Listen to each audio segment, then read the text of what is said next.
It's the Andy Griffith Show, facts and trivia, with your host, Bob Snap.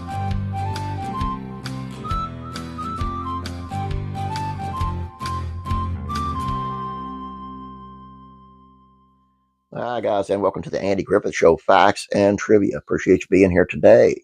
The Andy Griffith, Don Knotts, Jim Nabors Show. You ever heard of that? The story of the one-off reunion in 1965.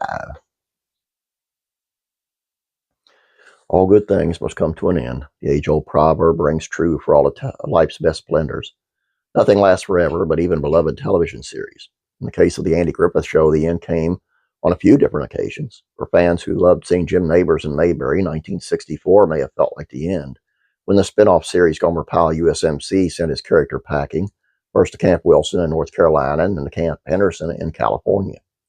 For fans of Don Knotts' Barney Fife, the following year might have felt like the end, when the star left Mayberry in pursuit of motion picture stardom, only to return for occasional guest spots. And any Andy Griffith fan knows that the show, as we know it, ended with the 8th season as Griffith prepared to leave. If all good things truly come to an end, then the best things end in threes. Luckily for us, Mayberry Mania didn't have to die when these characters went their separate ways. The men behind them remained good friends and would occasionally appear in projects together. The first of those reunions was 1965's The Andy Griffith, Don Knotts, and Jim Nabors Show. For the first time since Knotts and Nabors left The Andy Griffith Show, the pair joined Griffith on screen for what became a full hour of comedy. October 7th of 1965 saw the first airing of the Pals production, which featured songs and jokes meant to strike just the right note of nostalgia for a rabid viewing audience. We're not like the college grads headed for our school reunion. You got to understand, Griffith told the Chicago Tribune, we're three good friends getting together on a nightclub act that we did in Lake Tahoe. You'd call it a reprise of the act, talking to the viewers and taking them to the Harris Club in Tahoe without their leaving their living rooms. Andy Griffith's manager and the man who discovered Griffith, Richard O. Link, described the venture as such. This is the first time the boys worked together during comedy, singing, and dancing outside the framework of the Andy Griffith Show itself, and it is not a copy of the Andy Griffith Show by any means.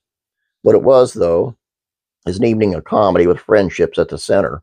Griffith performed 2 monologues, one about Brutus and Caesar, and a second, The Lion and the Mouse, which he'd also later perform on the Carol Burnett Show. In addition to the monologues, the night saw a sketch that took place at a family picnic.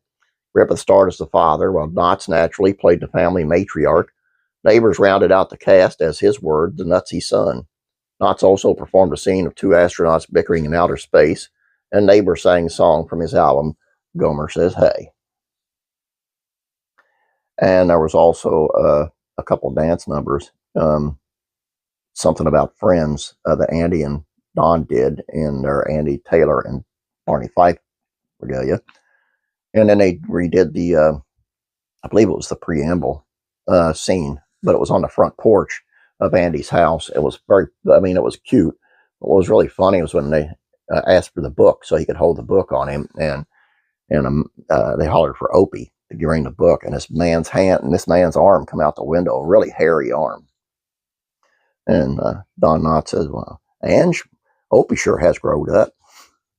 It was really good. If you can find that on YouTube, man, it's worth watching. It's a very cute thing. I got a poll up asking, I went live yesterday, and people were asking about t-shirts from from this channel. Andy Griffith Show Facts and Trivia t-shirts. I'm wondering if I had any. What I want to do is find out how many people actually want them to see if it's worth my time getting, going out and paying for them and getting them. I don't want to go broke on it or anything.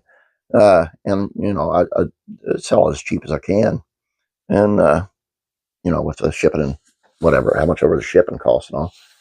But if you're interested, please let me know in that poll, or you can let me know in the comment section below. Please be nice.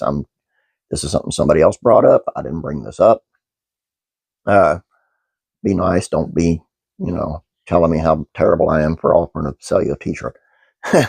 But if you would, let me know if you're interested in that, and I'll wind up, what I'll do probably is take sizes and just order them individually if I get enough. Then that way, I won't have to order bulk or anything. So, and I got somebody who does it fairly cheap. So, Please don't forget about Classic Rural Comedies, Facts, and Trivia. It is on Janine Riley of Petticoat Junction and how she found herself typecast from that TV show. A lot of typecasting. Classic TV Facts and Trivia. Tita Louise's relationship with the Gilligan's Island cast was fraught with conflict. Classic rock and country music facts and trivia. Waylon Jennings reportedly was not a big fan of Garth Brooks, and he actually said he's the most sincere person I've ever seen. And faith in entertainment, Hulk Hogan gets baptized. Total surrender and dedication to Jesus, he said.